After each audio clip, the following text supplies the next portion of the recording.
যেখানে মসজিদ আছে এইখানে হচ্ছে মসজিদে বিলাল। এটা হচ্ছে রাইট সাইড মক্কা মিউজিয়াম। আর এই রাইট সাইডে বড় একটা মসজিদ আছে, এই মসজিদে মসজিদে উসমান বলি কোয়া হয়। এইটুকু ওখানে চাইছে না, ওখানে যেখান মসজিদ এখানে হচ্ছে মসজিদে উসমান, মসজিদে বিলাল। আমার সন্মুখৰ যিখন মসজিদ আছে এইখন হৈছে মসজিদে জুমা। ইয়াতে সৰ্বপ্ৰথম জুমাৰ নামাজ আদায় কৰিছিল। আৰু জুমাৰ যেটো আয়াত, ইয়া আইয়ুহাল্লাযীনা আমানু ইযা নুদিয়া লিছ-ছলাতি বিয়াউমিল জুমআতি ফাসআউ ইলা যিকৰিল্লাহি ইলা আখিৰিল আয়াত। আৰু আছে এই যেটো আয়াত, এই আয়াতটো তাতে নাজিল হৈছিল জুমা সম্পৰ্কে। ঠিক আছে, সেইখন হৈছে মসজিদে জুমা।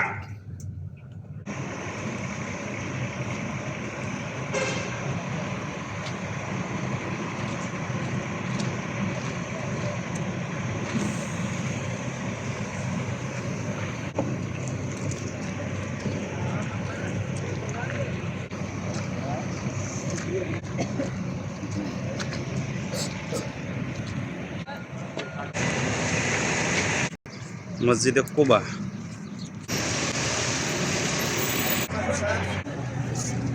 এইটো হৈছে মসজিদে কুবা। ইয়াতে আমি 2 রাকাত নামাজ পঢ়িম, দুখুলুল মসজিদ নাইবা তাহিয়াতুল মসজিদ। নামাজ পঢ়ি আকৌ এই জায়গাত আমি থিয় দিম ইনশাআল্লাহ। ঠিক আছে, আপনার 23 বেশি হবে।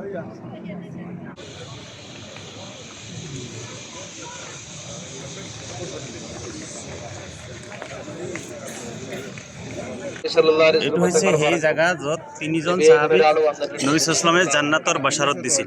ইয়াতে এটা কুয়া আছিল, বৰ্তমান এই কুয়াটো নাই। এইবিলাক মসজিদে কোৱা চেন্ডেল থোৱা জায়গা, চেন্ডেল থৈ ভিতৰত যাব লাগে, নিজৰ নিজৰ নাম্বাৰটো মনত ৰাখিব লাগে। এটা মসজিদে কুৱাৰ ভিতৰৰ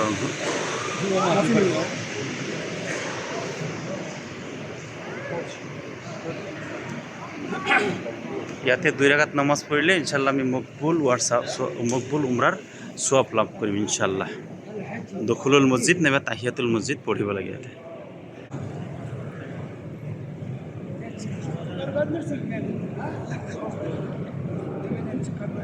নবী সাল্লাল্লাহু আলাইহি ওয়াসাল্লাম আৰু সাহাবাসকলে নিজ হাতে প্ৰথমতে খেজুৰৰ গছৰ জৰিয়তে এই মছজিদখন নিৰ্মাণ কৰিছিল।